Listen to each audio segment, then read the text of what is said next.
Today we read Luke chapter 9, verses 1 to 6. I wonder what your experience is of packing to go away. Do you fill the car with stuff? Do you pay excess baggage on airlines? Or do you fly hand baggage only, with the ever-decreasing amounts that are allowed in the cabin? Perhaps you moved house and have been shocked at the way stuff builds up when you live in one place for a long time. Downsizing to a smaller house can mean some difficult decisions. In my time in teaching, I used to run a big Duke of Edinburgh's Award unit, and part of the expedition training was about packing your rucksack. They had to take certain items, a first aid kit, emergency rations, they had to have their sleeping bag and their tent. But until they were heaving those rucksacks up for the 10th mile of the day, they didn't fully appreciate the reason why we were ruthless about cosmetics, for example, or why I used to tell a story about cutting my toothbrush in two to save weight. At that point, they may have begun to realise that it wasn't actually a joke. Most of us are hampered with way too much stuff, too much baggage. And it's a great discipline to have to manage with just what you can carry in your back for a short time. It's liberating in a strange way. But the disciples in the incident we read today were told to take absolutely nothing. They were to depend entirely on the charity of others, entirely on God's providence. That is far, far tougher than a big backpacking trip.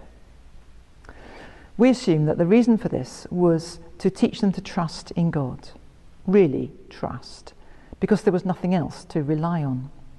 It's a lesson they were going to need increasingly as time went on, especially after Jesus' death.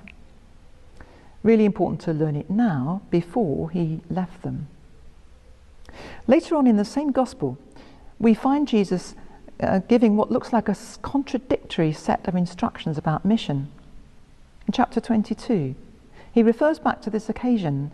He says, "When I sent you out with nothing, did you lack anything?" "No," they say, "nothing." But now, Jesus went on, and he was preparing them for his death. This was the night of the Last Supper. Now, you must take your purse and your bag, and even, if you can get one, your sword.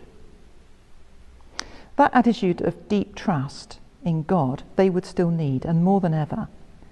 But having learnt that lesson and found it to be true, not just in theory, but in practice, they can take the usual human precautions without making the mistake of thinking that they're then self-sufficient. Possessions can give us the illusion of thinking that we are okay, we are sorted, we can manage life, thanks very much. That is probably why Jesus spoke about the poor and children being more open to God than the rich, who might easily fall into that trap of apparent self-sufficiency.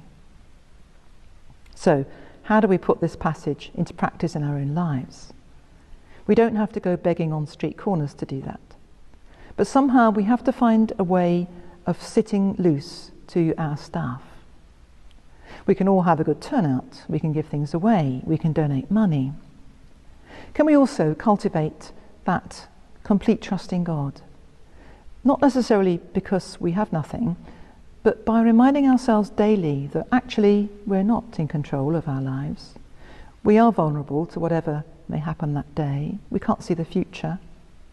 Any moment something may happen which leaves us needing the kindness of strangers around us. Not to raise insecurities, but to intentionally place ourselves in God's providence. Give us this day our daily bread.